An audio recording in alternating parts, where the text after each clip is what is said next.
Engkau terlebih besar dari setiap pergumulan kami. Betul, kami punya masalah, tapi kami masih punya Tuhan yang lebih besar dari setiap masalah dan pergumulan kami. Kami bersyukur di tengah-tengah badai yang kami hadapi, kami tidak pernah dibiarkan berjalan sendiri.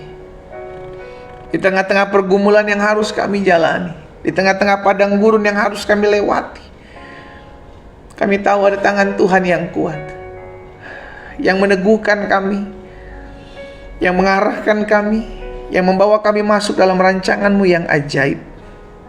Karena itu pagi hari ini Bapa yang baik, kami mengucap syukur karena hari ini adalah hari di mana kami akan mengalami perjumpaan dengan Yesus. Karena roh yang ada dalam kami lebih besar dari roh apapun juga yang ada dalam dunia ini. Kami akan keluar sebagai orang-orang yang lebih daripada pemenang.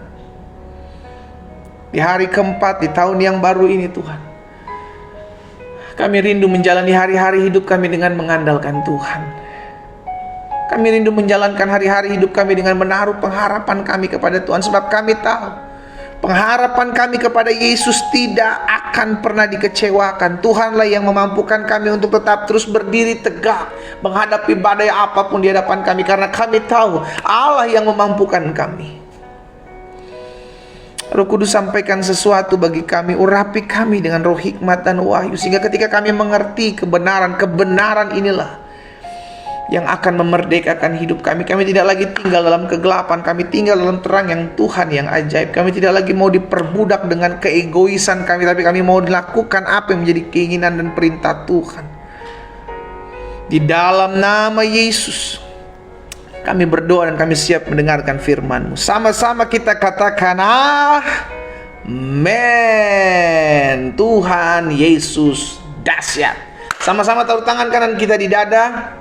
Sama-sama bilang sama saya masih punya Tuhan. Amin.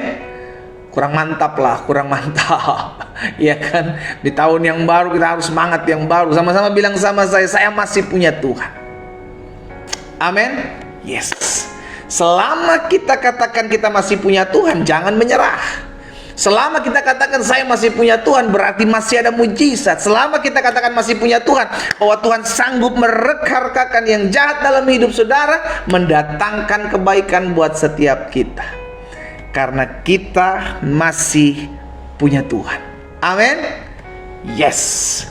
Saudara dikasih dalam Tuhan, pagi hari ini kita masih ada dalam serial khotbah kepastian rencana Allah dalam kehidupan saudara dan saya. Rencana Tuhan itu pasti tergenapi, bukan mudah-mudahan. Rencana Tuhan itu pasti terjadi dalam kehidupan kita. Tapi harus ada yang menjadi bagian kita untuk kita lakukan. Harus ada yang menjadi bagian kita untuk kita kerjakan. Karena dasarnya Tuhan mengatakan dalam firman-Nya, aku tahu rancangan-rancangan apa yang ada padaku mengenai kamu, saudara dan saya. Yakni rancangan damai sejahtera dan bukan rancangan kecelakaan, untuk mendatangkan kepada saudara dan saya hari depan yang penuh dengan harapan. Kerinduan Tuhan satu, anak-anak Tuhan hidup dalam pengharapan. Tidak kehilangan semangat, tidak kehilangan patah semangat, tidak kehilangan pengharapan, sehingga akhirnya berkata, ya nggak mungkin lah bisa dipulihkan, ya nggak mungkin lah saya bisa lakukan ini, nggak mungkin lah bisa terjadi mujizat. Saudara, kita masih punya Tuhan. Maka dari awal saya bilang, belajar selalu mendeklarasikan saya masih punya Tuhan. Kalau saya masih punya Tuhan, maka saya percaya ada hal-hal dahsyat, hal-hal ajaib masih bisa terjadi dalam kehidupan saya. Amin. Yes. Nah, saudara dikasih dalam Tuhan, kemarin kita sudah belajar sama-sama kebenaran tentang sebuah rencana Tuhan. Yang pertama, kemarin kita sudah belajar bahwa tidak selamanya rencana Tuhan itu selalu terlihat baik.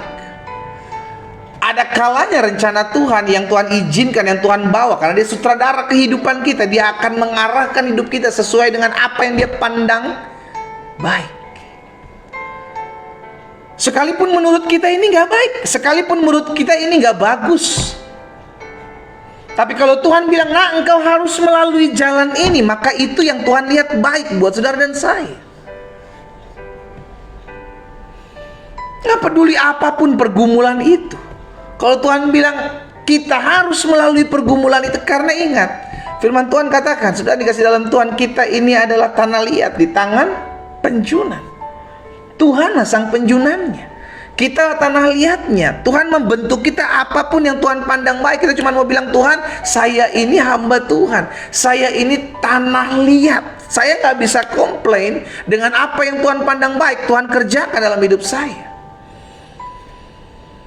Karena ujung-ujungnya akan mendatangkan kebaikan dalam hidup kita, apapun pergumulan kita saat ini. Dan kemarin kita sudah belajar sama-sama bahwa tidak selamanya apa yang menjadi rencana Tuhan itu selalu baik menurut kita. Kita udah doakan A, kita udah doakan B, tapi yang terjadi C. Kita percaya Tuhan punya rencana jauh lebih indah. Jangan ngotot untuk tetap memaksakan kehendak kita, keinginan kita yang terjadi. Jangan. Karena seringkali keinginan kehendak kita, keegoan kita menghanguskan kita, saudara. Tapi rencana Tuhan sungguh akan sangat mendatangkan kebaikan. Sekalipun kita belum mengerti kenapa hal ini terjadi, tapi selama kita mau berserah, selama kita mau belajar untuk taat, berserah total sama Tuhan, maka Tuhan akan membawa kita masuk dalam destiny-Nya, dalam tujuannya. Kemarin kita sudah belajar, saudara dikasih dalam Tuhan, tidak selamanya rencana Tuhan itu terlihat baik. Dan saya sudah bagikan juga bagi Bapak Ibu saudara dikasih dalam Tuhan yang kemarin ketinggalan serial ini. Bapak Ibu bisa lihat kembali di akun YouTube channel saya, Glenn Latuheru. Bapak Ibu bisa kembali belajar di sana, sehingga setiap kita menyadari bahwa kita hidup karena Tuhan punya rencana yang besar dalam hidup kita. Dan ingatlah, masalahmu, pergumulanmu tidak bisa menghalangi rencana Tuhan tergenapi dalam hidupmu. Yang kedua, hari ini saya mau bagikan apa kebenaran tentang sebuah rencana Tuhan. Kebenaran tentang sebuah rencana Tuhan yang kedua, saudara dikasih dalam Tuhan, rencana Allah yang besar itu bisa terjadi dalam kehidupan orang yang hanya meresponi, apa yang Tuhan mau terjadi. Jadi begini, ketika Tuhan menjanjikan sesuatu, ketika Tuhan merencanakan sesuatu yang besar, maka kita harus meresponi. Kita harus sepakat, kita harus menyetujui bahwa apa yang Tuhan rencanakan itu dahsyat dalam hidup saya. Ini dulu. Karena ketika kita tidak mau sepakat, karena ketika kita tidak mau menyetujui, karena ketika kita tidak mau berjalan bersama-sama dengan apa yang menjadi rencana Tuhan, kita belok ke kanan, padahal Tuhan bilang belok ke kiri, maka kita nggak sejalan namanya. Disitulah kita nggak bisa mengalami apa yang menjadi rencana Tuhan. Hal ini terjadi dalam kehidupan bangsa Israel. Rencana Tuhan apa? Ketika bangsa Israel keluar dari tanah Mesir, bahwa mereka dijanjikan akan menikmati suatu negeri yang berlimpah susu dan madunya. Janji ini bukan hanya untuk Yosua dan Kaleb, saudara. Janji ini berlaku buat setiap mereka pada saat mereka keluar dari tanah Mesir. Tapi apakah mereka semua menikmati? No. Yosua dan Kaleb yang menikmati. Angkatan mereka ya, angkatan yang keluar dari Mesir, hanya mereka yang menikmati. Kenapa? Karena Yosua dan Kaleb menyepakati bahwa Tuhan sudah berjanji, apapun arah rintangan yang ada ketika saya diperhadapkan dengan apa yang saya lihat, itu tidak bisa menghalangi janji Tuhan tergenapi. Itu pemikiran Yosua dan Kaleb. Sehingga akhirnya Yosua dan Kaleb percaya ini pasti terjadi, sekalipun di depan saya ada permasalahan yang menurut ukuran manusia itu bisa menggagalkan rencana Tuhan. Tapi Yosua dan Kaleb bilang enggak. Kami lebih percaya siapa yang berjanji kepada kami daripada apa yang kami lihat. Yang kami lihat betul, yang menempati tanah Kanaan, tanah yang dijanjikan oleh Tuhan, adalah orang-orang yang besar, orang-orang yang ahli berperang, bangsa yang hebat. Tapi kalau Tuhan yang berjanji, pasti Tuhan akan menepati janjinya. Itu yang harus kita pegang. Jadi saya pelajari yang kedua ini, apa kebenaran tentang rencana Tuhan. Rencana Tuhan hanya berlaku bagi mereka yang bersepakat dengan Tuhan. Rencana Tuhan hanya berlaku bagi mereka yang meresponi janji Tuhan, meresponi apa yang menjadi rencana Tuhan. Jadi kesepakatan itu penting, saudara. Sepakat. Jadi gini kan, rencana Tuhan Itu Tuhan sudah anugerahkan dalam kehidupan kita. Jadi dia punya planning nih. Tapi kita nih, pihak kedua, si manusianya ini, kalau merasa enggak, rencana saya lebih bagus, dia tolak rencana Tuhan, maka dia tidak akan pernah mengalami rencana Tuhan. Sampai sini ngerti saudara ya? Contoh, kalau kita membuat sebuah perjanjian, maka ada kedua belah pihak tentunya, pihak pertama dan pihak kedua. Pihak pertama menawarkan sesuatu, tapi pihak kedua tidak menyetujui, maka tidak ada kesepakatan. Demikian pula ketika Tuhan menjanjikan sesuatu, aku akan memberikan kepadamu hari depan yang penuh harapan. Tapi saudara berpikir, enggak, kayaknya rencana saya jauh lebih indah deh daripada rencana Tuhan. Kayaknya saya lebih memilih jalan saya deh Tuhan. Maka apa yang Tuhan, karena Tuhan tidak ciptakan kita manusia sebagai robot. Dia memberikan saudara dan saya kehendak bebas. Dengan kehendak bebas itu kita bisa mengambil, meresponi apa yang Tuhan mau dalam hidup kita sebagai rencana besar Tuhan, atau kita menolak dan lebih memilih menganggap rencana saya lebih baik daripada rencana Tuhan. Dan kita nggak akan pernah bisa mengalami rencana Tuhan kalau kita nggak sepakat terlebih dahulu dengan apa yang Tuhan mau. Kita lihat sama-sama dalam Yohanes pasal 1 ayat 11 dan 12.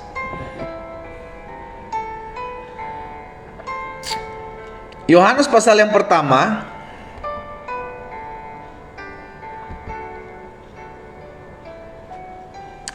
ayat 11 dan ayat 12. Ia datang kepada milik kepunyaannya. Lihat, Yesus datang kepada milik kepunyaannya, tetapi orang-orang kepunyaan itu apa? Tidak menerimanya. Ya. Jadi Yesus memberikan keselamatan, Allah memberikan keselamatan buat setiap manusia. Yohanes 3 ayat 16, karena begitu besar kasih Allah akan dunia ini. Dunia loh saudara, bukan orang Kristen. Allah mengasihi dunia. Karena begitu besar kasih Allah akan dunia ini. Kenapa? Karena dosa sudah masuk dalam dunia. Sehingga akhirnya manusia butuh Tuhan. Tuhan menyadari manusia nggak bisa datang kepada Tuhan di dalam ketidakkudusan karena Allah Maha Kudus. Manusia sudah jatuh dalam dosa, tidak bisa bertemu. Karena itu perlu Allah yang menjadi sama dengan manusia untuk menyelamatkan. Caranya bagaimana? Mati buat manusia, buat umat manusia. Mati menebus manusia supaya mereka bisa diselamatkan. Caranya bagaimana diselamatkan? Ya hanya mereka yang mengaku bahwa dia sudah diselamatkan melalui karya Yesus, karya salibnya. Tapi keselamatan itu diberikan kepada dunia. Allah menginisiasikan, Allah mengambil bagian dalam keselamatan ini, mengulurkan tangannya, ayo, aku mengasihi kalian. Aku mau kalian diselamatkan. Tapi manusia, ada yang meresponi, ada yang tidak. Makanya di dalam Yohanes 1 ayat 11-12 bilang begini, ia datang kepada milik kepunyaannya, tetapi orang-orang kepunyaan itu tidak menerimanya. Ayat 12 lihat. Tetapi semua orang yang menerimanya. Lihat, berarti ada orang yang tidak menerima di ayat 11, dan ada orang yang menerima. Itulah yang tadi awal saya bilang kehendak bebas manusia. Tapi Allah memberikan keselamatan itu buat semua orang. Tidak pilih siapa dia, latar belakangnya apa. No, ditawarkan itu semua kepada manusia. Keselamatan. Tapi hanya manusia yang meresponinya lah yang mendapatkan meraih keselamatan itu. Makanya ayat 12 bilang, tetapi semua orang yang menerimanya diberinya kuasa supaya menjadi anak-anak Allah, yaitu mereka yang percaya dalam namanya. Ya, jadi keselamatan itu harus diresponi. Rencana besar Tuhan dalam hidup saudara dan saya ditawarkan. Aku punya rencana besar dalam hidupmu. Maukah engkau berjalan bersama-sama denganku? Kira-kira seperti inilah bahasanya. Tapi ada manusia yang bilang, iya Tuhan aku mau, aku datang kepadamu. Tapi ada yang bilang, enggak, rencanaku lebih baik kayaknya dari rencana Tuhan deh. Itu sebabnya sampai sekarang kenapa masih ada orang yang gak percaya akan adanya Tuhan. Ateis. Masih mempercayakan dengan kekuatannya sendiri, saya bisa kok, saya punya kenalan banyak, lebih hebat, banyak orang kaya, banyak pejabat. Saya nggak perlu Tuhan, saya nggak butuh Tuhan. Itu yang dikatakan di ayat 11 tadi. Dia datang kepada milik kepunyaannya, tetapi milik kepunyaannya tidak mau menerimanya. Rencana besar Tuhan untuk menyelamatkan manusia, bukan hanya menyelamatkan, tetapi membawa manusia masuk dalam rencana besar Tuhan, itu ditujukan kepada semua manusia. Tapi hanya orang-orang yang meresponinya, yang menyambut uluran tangan dari sorga, yang mendapatkan rencana besar itu terjadi dalam hidupnya. Jadi yang poin kedua ini yang saya bahas, rencana besar Tuhan atau rencana Tuhan itu tergenapi dalam hidup hanya kepada orang-orang yang meresponinya atau sepakat, iya Tuhan, aku manusia berdosa, aku perlu Tuhan, aku perlu jalan Tuhan, aku perlu diselamatkan. Itu namanya sepakat dengan apa yang Tuhan buat dan Tuhan sedang tawarkan. Lihat Matius 18 ayat 19. Matius pasal 18 ayat 9. Makanya kita nggak pernah bisa memaksa seorang bertobat, saudara. Ya kan, kalau ada orang, engkau istri-istri ini, aduh pendeta lama banget sih suami saya bertobat, lu keras kepala banget. Tugas kita adalah meminta belas kasihan Tuhan agar jamah hatinya, karena hanya Roh Kudus yang bisa jamah. Kita nggak bisa memaksa dia untuk menerima Yesus, nggak bisa. Tapi kita memberikan kesempatan untuk mereka mendengar kabar baik ini. Makanya selalu saya bilang, kalau engkau dengar berita sukacita, berita firman Tuhan, dan itu memberkati hidupmu, bagikan. Karena engkau nggak pernah tahu, engkau sedang menjala jiwa-jiwa di akun-akun media sosialmu. Ada orang-orang yang mungkin masih jauh dari Tuhan, atau bahkan ada orang-orang yang belum mengenal Tuhan. Ketika engkau lempar jala dengan menyebarkan firman Tuhan di akun media sosialmu, maka engkau sedang menabur. Jangan hanya berita-berita yang nggak jelas yang kau tabur yang di sosial media kita. Bagikan apa yang membangun, bagikan apa yang memberkati, bagikan apa yang bisa membuat iman seseorang bertumbuh. Karena kita nggak pernah tahu, mungkin ada orang-orang di akun-akun media sosial kita, di akun-akun atau di kontak-kontak WhatsApp kita, kontak-kontak Messenger Facebook kita yang hari-hari ini sedang galau, hari-hari ini sedang mencari kebenaran. Bagikan, sehingga akhirnya kita boleh menjadi perpanjangan tangan Tuhan. Matius 18 ayat 19. Dan lagi Yesus bilang begini, saudara, lihat, perhatikan kuasa kesepakatan, saudara. Dan lagi aku berkata kepadamu, jika dua orang daripadamu di dunia ini sepakat, ada kesepakatan, apa dikatakan? Meminta apapun juga, maka permintaan mereka itu akan dikabulkan oleh Bapakku yang di surga. Lihat, ada kesepakatan. Makanya kita doa pagi nih. Saya di tempat ini, saudara di rumah saudara masing-masing. Tapi kita sepakat berdoa buat kesehatan kita. Kita sepakat berdoa buat rumah tangga kita. Kita sepakat berdoa buat pergumulan kita. Ada kesepakatan, sekalipun tidak di satu tempat, tapi ada sepakat mendoakan satu hal yang sama. Maka Alkitab katakan apa? Permintaan mereka itu akan dikabulkan oleh Bapakku yang di sorga. Kuasa dalam engkau bersepakat. Jadi kita mengerti ketika kita berjalan bersama-sama, Tuhan mau kita ada kesepakatan bersama dengan Tuhan. Karena perjanjian atau deal-dealan itu harus ada dua pihak yang sama, yang mau menandatangani, saudara, perjanjian itu. Baru perjanjian itu bisa berjalan. Tapi kalau hanya satu pihak aja, maka namanya cintanya cinta bertepuk sebelah tangan. Nggak ketemu, cintanya nggak ketemu, hanya bertepuk sebelah tangan. Yang satu mengasihi, satu tolak. Tuhan mengasihi manusia, Allah mengasihi manusia, manusia menolaknya. Nggak mau dah, saya punya jalan sendiri. Rencana Tuhan yang besar hanya akan tergenapi bagi mereka yang mau berjalan bersama-sama dengan Tuhan. Sepakat, Tuhan, aku percaya Tuhan punya rencana yang besar dalam hidupku. Aku mau mengikut Tuhan. Itu sebabnya sampai hari ini iblis tidak akan tinggal diam, berusaha mengotori pikiran kita, agar pikiran kita berkata, kayaknya nggak mungkin ya rencana Tuhan, masa begini sih? Mana katanya rencana Tuhan membuat rumah tangga saya bahagia, tapi kok ada keributan-keributan kecil sih?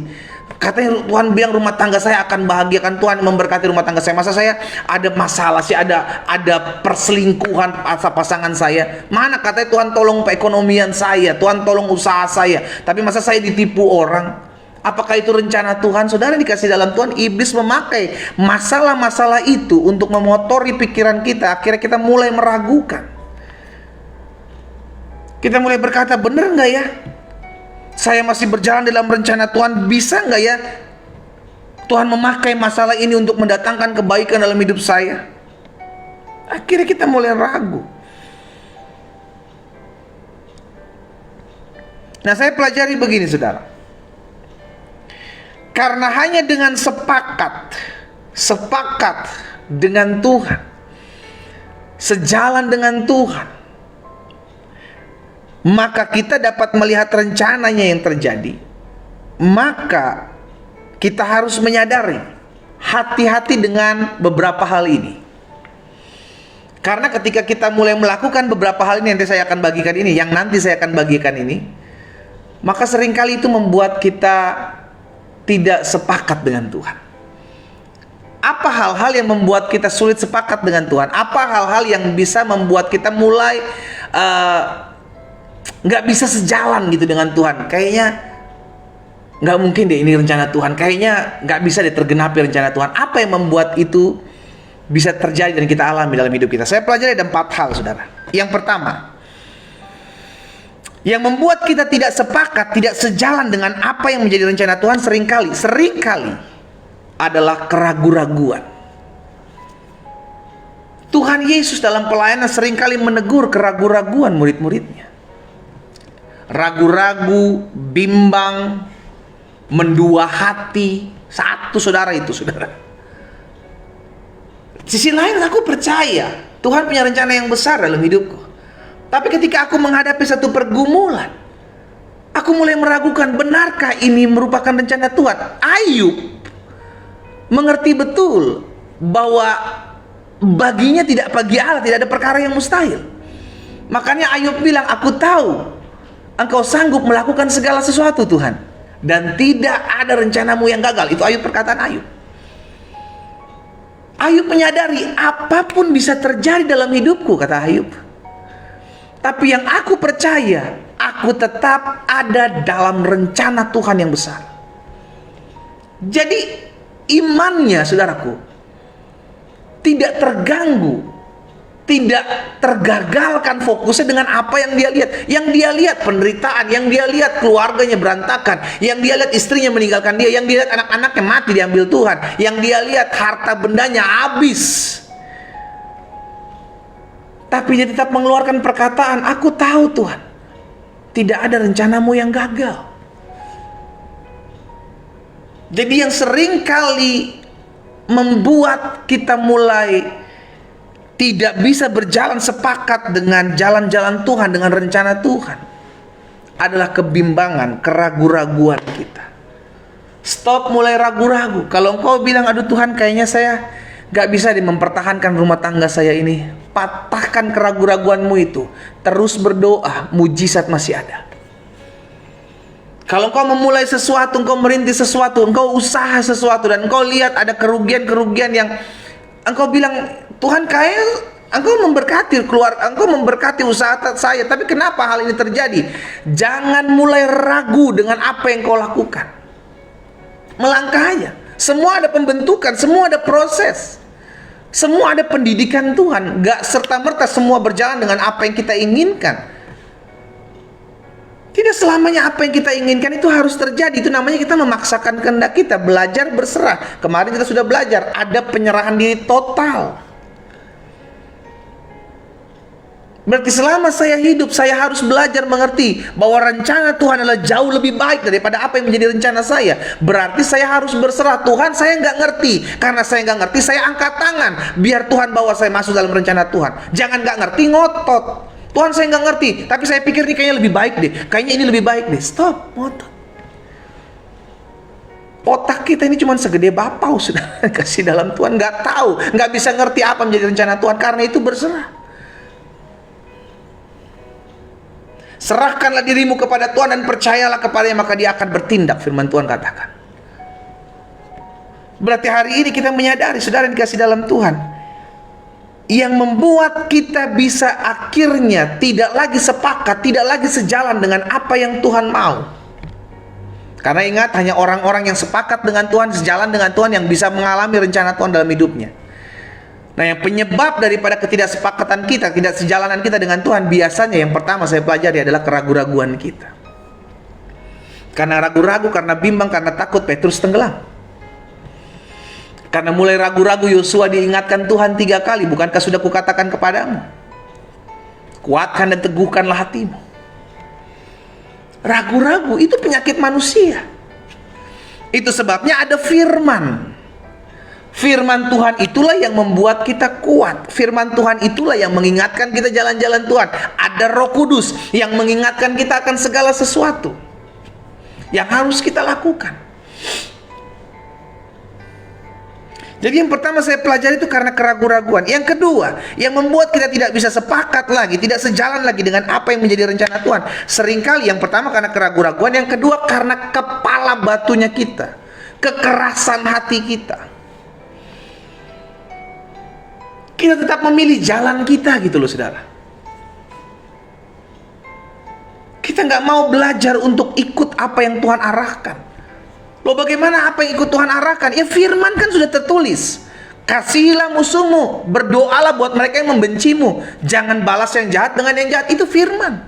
Tapi kita seringkali ngotot, oh saya benar pendeta, saya nggak bisa dong, saya ditindas, saya disakiti, saya dikecewakan, saya dihianati, saya ditipu, saya harus balas. Itu yang saya bilang, kita keras hati, kita kepala batu, kita nggak mau diatur.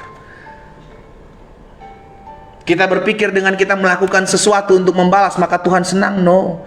Tuhan jelas katakan pembalasan adalah hakku. Bagian kita adalah satu, tetap jadi berkat.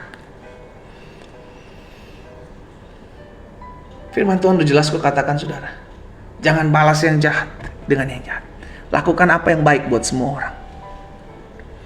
Jadi tugas kita adalah menyadari bahwa Tuhan punya rencana jauh lebih besar dari apa yang menjadi rencana saya. Saya nggak boleh keraskan hati saya.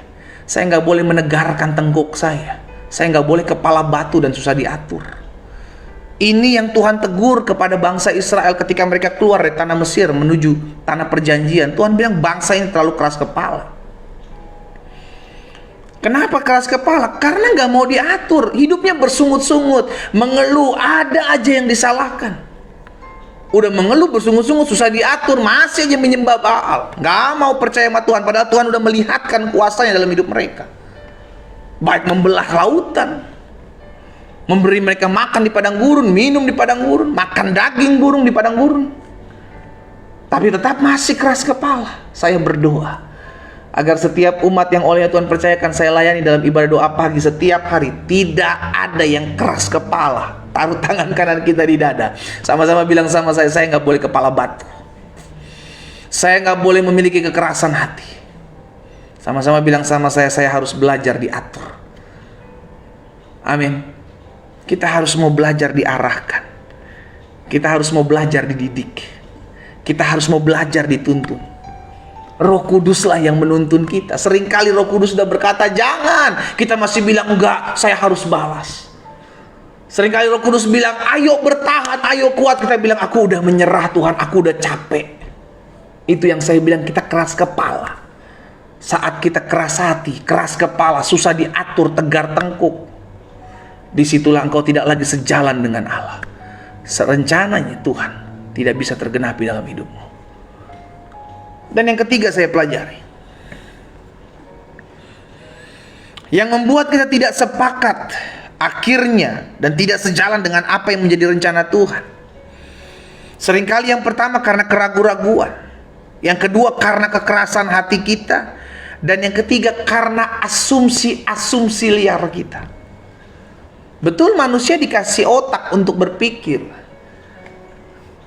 tapi seringkali kita memakai pikiran kita jauh, saudaraku.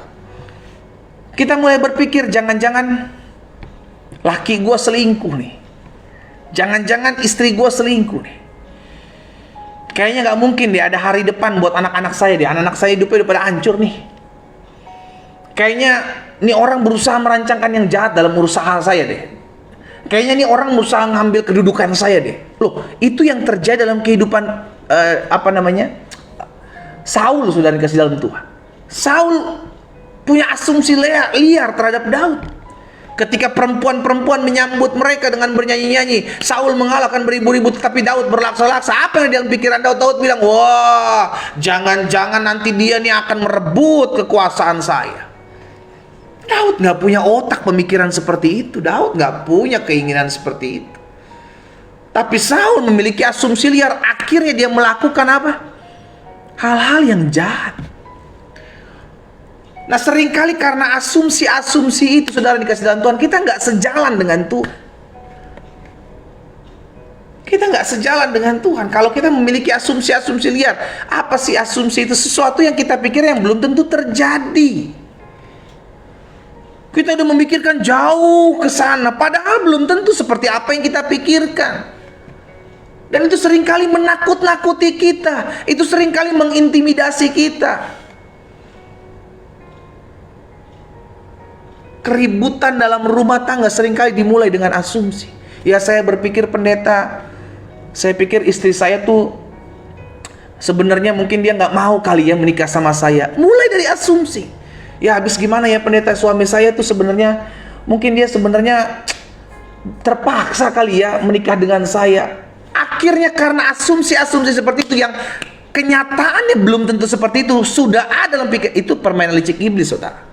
Ingat kemarin kita sudah belajar sama-sama bahwa pekerjaan iblis dari dulu sampai sekarang, sampai selama-lamanya, dia mencuri, membunuh, membinasakan. Dia curi fokus hidup kita. Yang tadinya arah kita kepada Kristus, sekarang arah kita difokus kita kepada masalah.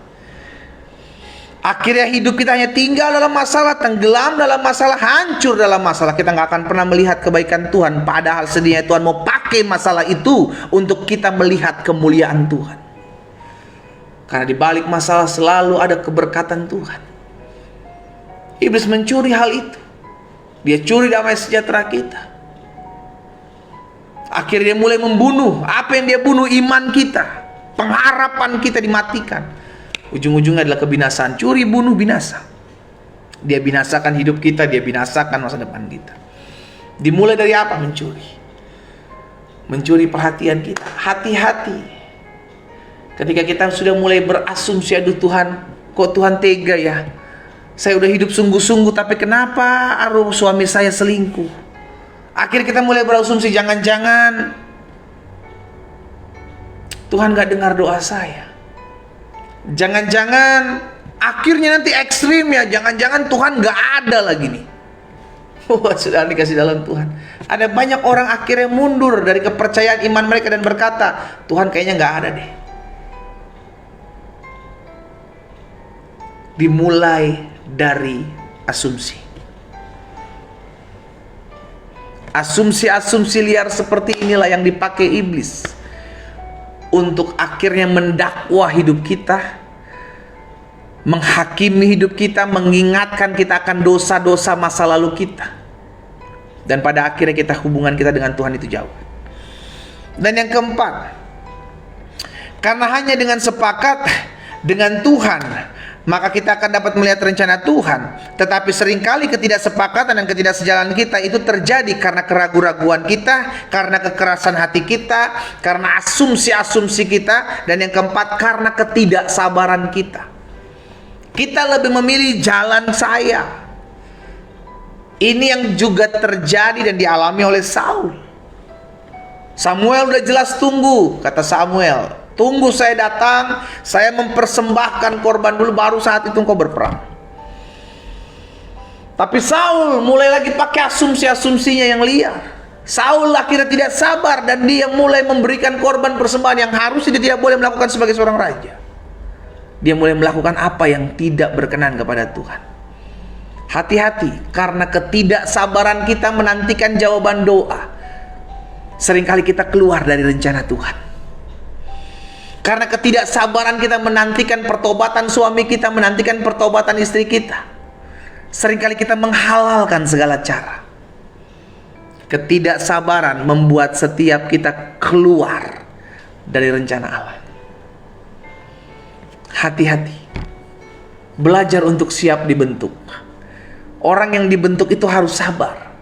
Karena proses, karena pembentukan. Bangsa Israel harusnya sebentar. Hanya masuk ke dalam tanah perjanjian itu sebentar. Sudah tinggal berat. Tapi Tuhan bawa berputar. Tuhan bilang jangan-jangan nanti ini orang kembali lagi. Tuhan mau membentuk mereka. Sama, kehidupan kita pun seperti itu. Dalam kekristenan itu ada pembentukan, ada pendidikan, dan kita mesti sabar. Nggak bisa kita bilang, oh saya udah tabur pendeta, harusnya saya tuai. Betul, engkau akan menuai. Tapi kalau Tuhan lihat engkau belum siap untuk menuai, engkau belum akan menuai. Tetap nantikan Tuhan. Makanya di dalam kita menunggu, Tuhan kasih penghiburan. Di dalam kita menunggu, Tuhan kasih kekuatan. Jangan pernah tanya, kapan jawaban doa saya dijawab, pendeta? Jangan pernah tanya, kapan masalah saya selesai? Tanyakan itu kepada diri kita. Kira-kira kalau saya dijawab Tuhan, saya udah siap belum? Selalu saya pakai analogi seperti ini. Kalau saya memberikan anak saya kendaraan bermotor atau mobil kah, motor kah, kalau saya lihat dia belum bisa bawa motor, belum bisa bawa mobil, masa saya mau kasih? Tentu itu saya akan menghancurkan hidupnya dengan memberikan anak-anak saya itu kecelakaan tentunya. Karena kita tahu dia belum bisa mengendarai. Kalau Tuhan lihat kita belum siap, maka kita belum dikasih, saudara. Kalau Tuhan lihat kita masih harus dibentuk, masih harus diajar, masih harus dididik, maka itu yang akan Tuhan buat dalam hidup kita. Bagian kita apa? Sabar. Dan ingat, dalam kita menantikan jawaban doa, Tuhan kasih penghiburan.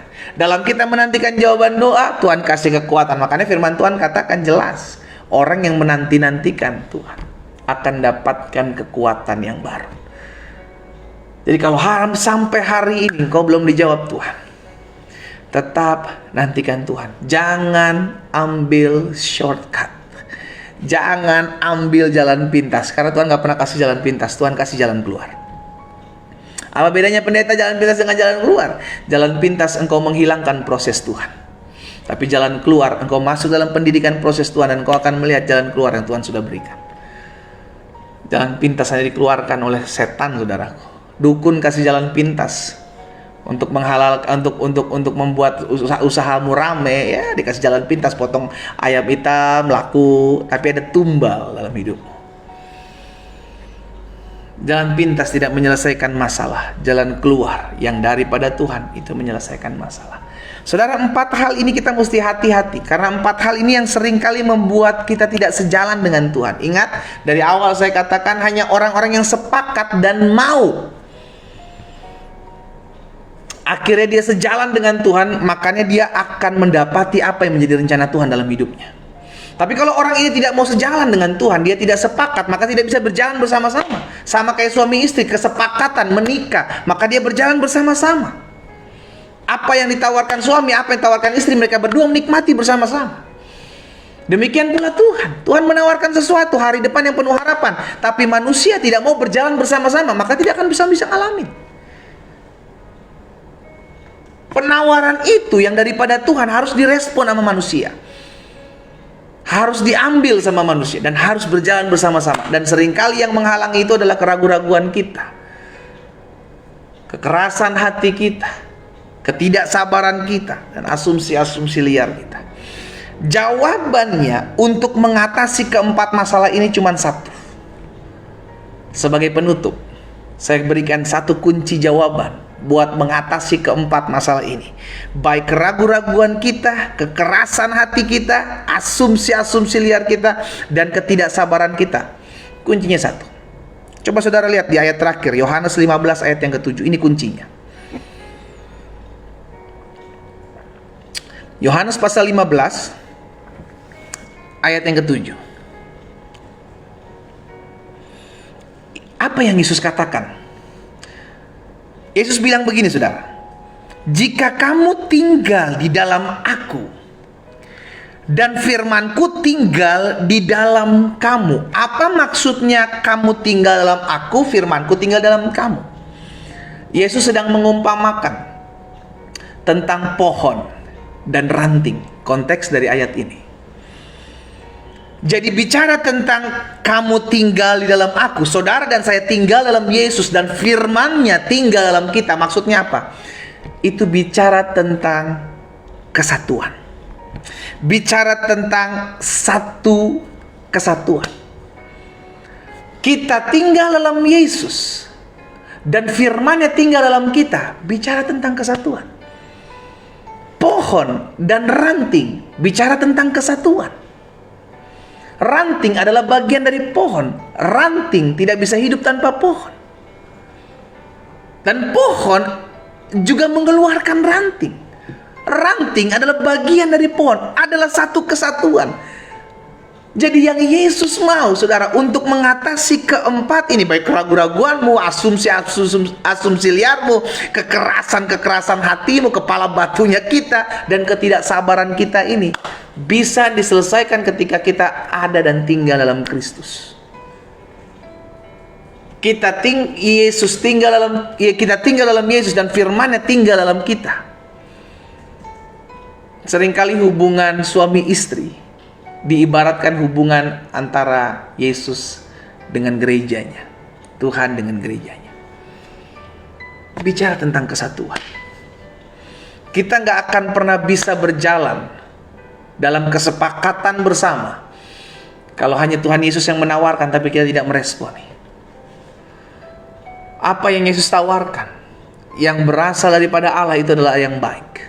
Bagian kita adalah meresponi apa yang Tuhan berikan dalam hidup kita dengan mengatakan, ya Tuhan, aku terima apa yang Engkau berikan dalam hidupku. Aku terima apa yang Engkau tawarkan dalam hidupku.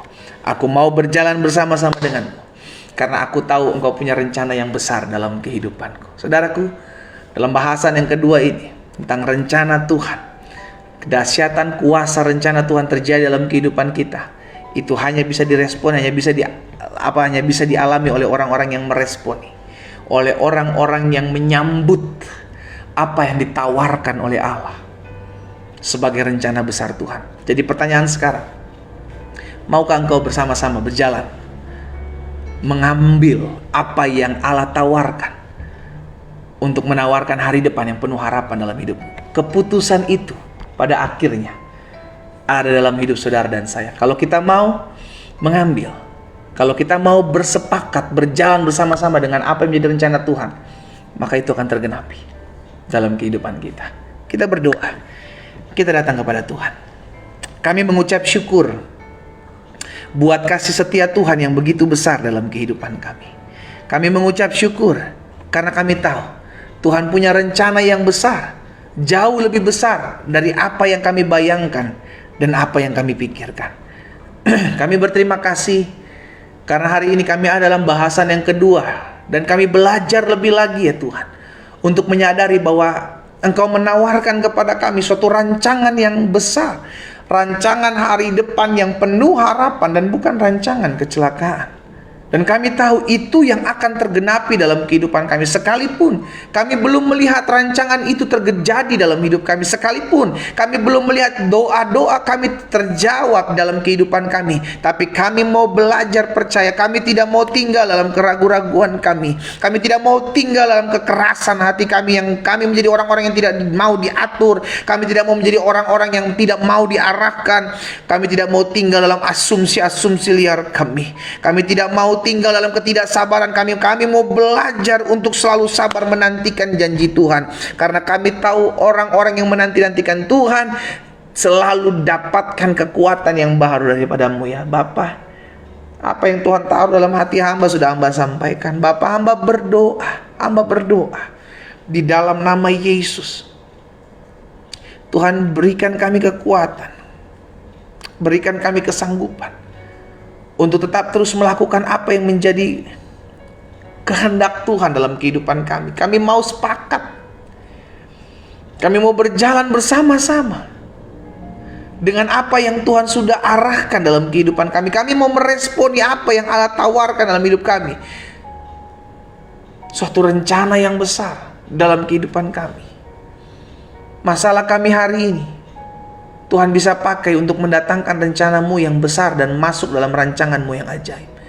pergumulan kami hari-hari ini Tuhan bisa pakai menjadi anak tangga untuk kami melihat rancangan Allah yang besar yang akan digenapi dalam hidup kami. Karena satu hal yang kami pegang hari ini, bahwa Tuhan menawarkan kepada kami, maukah kami untuk hidup dan tinggal dalam rencana Allah yang ajaib. Bagian kami adalah meresponi, bagian kami adalah datang, bagian kami adalah sepakat. Ya Tuhan, kami mau berjalan bersama-sama denganmu. Ya Tuhan, kami percaya bahwa rancanganmu indah atas kami. Ya Tuhan, kami mau bersabar dalam pembentukan ini. Kami tahu segala perkara dapat kami tanggung dalam Engkau yang memberikan kekuatan bagi kami. Terima kasih Tuhan Yesus. Hamba berdoa buat umat-Mu masing-masing ya Allah. Mereka yang dengan setia mengikuti ibadah doa pagi, mereka yang dengan setia untuk datang kepada Tuhan, memulai hari bersama dengan Tuhan. Kami percaya jerih lelah kami dalam kami mencari Tuhan tidak ada yang sia-sia. Hamba berdoa buat setiap pergumulan umat-Mu satu persatu ya Tuhan. Pimpin mereka, tuntun mereka untuk mereka melihat kemuliaan Allah dinyatakan dalam hidup mereka. Hamba berdoa bagi mereka ya Allah, dalam pergumulan rumah tangga mereka, dalam pergumulan kesehatan mereka, dalam pergumulan ekonomi mereka, dalam pergumulan pekerjaan, usaha, pendidikan mereka, apapun pergumulan umat-Mu, mereka yang bergabung pagi hari dalam ibadah doa pagi, hamba berdoa Allah, hamba berdoa di dalam nama Yesus. Engkaulah sumber kekuatan kami. Engkau yang memakai setiap pergumulan kami, Engkau yang memakai setiap masalah kami, Engkau yang memakai setiap apa yang ada di hadapan kami untuk membawa kami masuk dalam rencana besar Tuhan, rancangan hari depan yang penuh harapan, rancangan sukacita, rancangan damai, rancangan dahsyat, rancangan luar biasa. Itu yang akan Allah genapi dalam hidup kami di dalam nama Yesus. Bagian kami bersabar, bagian kami taat, bagian kami percaya dan tidak bimbang. Hamba mengasihi setiap umat-Mu satu persatu ya Allah. Hamba berdoa biar berkat anugerah Tuhan, kuasa Tuhan terus menopang mereka. Mereka berjalan dalam kuasa Tuhan, mereka berjalan bahkan secara khusus dalam mereka menjalani tahun 2022 ini. Mereka berjalan dalam rencana Tuhan. Ini hari keempat.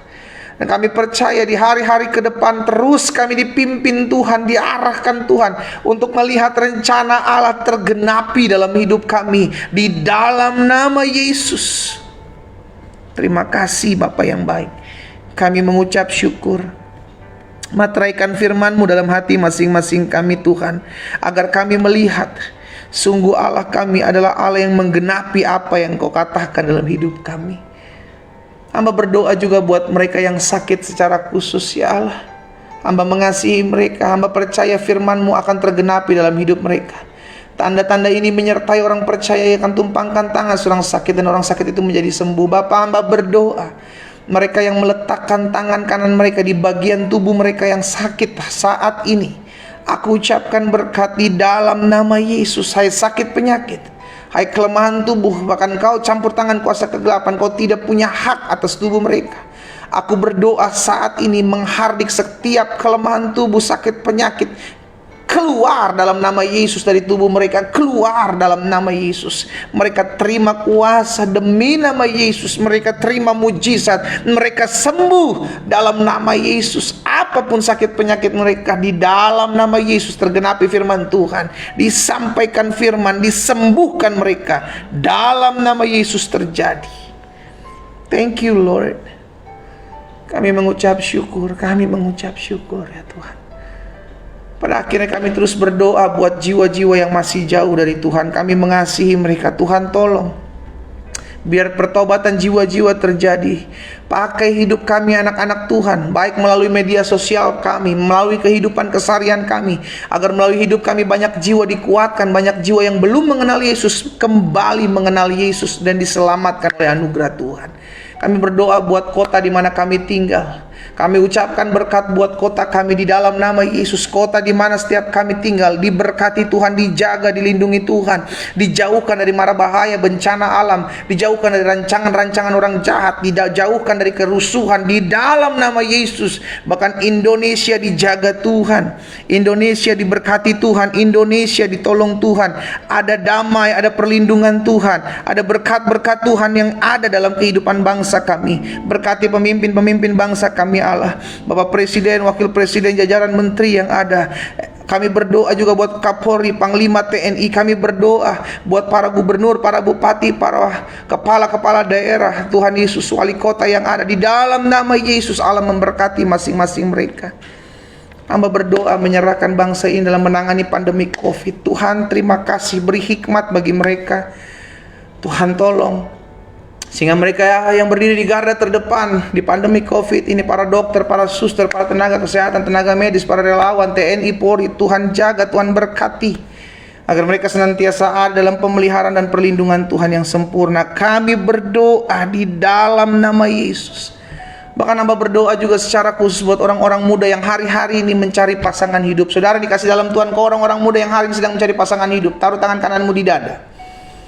Aku berdoa di dalam nama Yesus, di tahun ini Tuhan pertemukan mereka dengan pasangan hidup yang berasal daripada Tuhan. Pasangan hidup yang mengasihi mereka, pasangan hidup yang takut akan Tuhan, pasangan hidup yang mencintai mereka, bahkan mencintai Tuhan Yesus.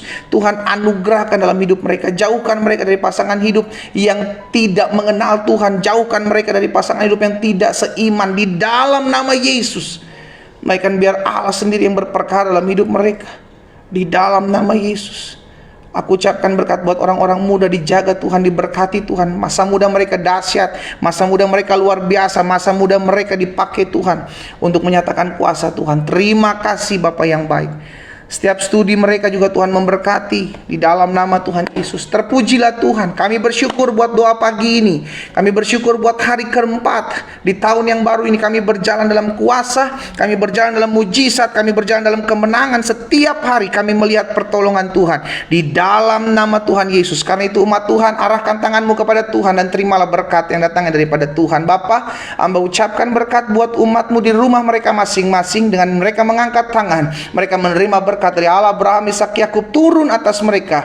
Demi nama Bapa, Anak dan Roh Kudus, demi nama Tuhan Yesus Kristus, kami terima iman yang berasal daripada Tuhan turun atas hidup kami. Kami berjalan dalam rencana Allah yang ajaib dan besar terjadi atas hidup kami. Di dalam nama Yesus kami berdoa. Sama-sama kita katakan amin. Haleluya. Tuhan Yesus dahsyat dalam kehidupan kita. Saudara dikasih dalam Tuhan, kita kembali ketemu besok pagi di jam yang sama, 4.30 waktu Indonesia bagian Barat, 5.30 waktu Indonesia bagian Tengah, dan 6.30 waktu Indonesia bagian Timur. Dan saya berharap setiap kita terus berdoa bersama-sama, memuji menyembah Tuhan, bahkan terus belajar firman Tuhan, sehingga akhirnya kita hidup dalam rancangan dan rencana Tuhan yang besar dan tergenapi dalam kehidupan kita. Selamat beraktivitas, selamat pagi. Tuhan Yesus memberkati kita semua. Shalom, shalom.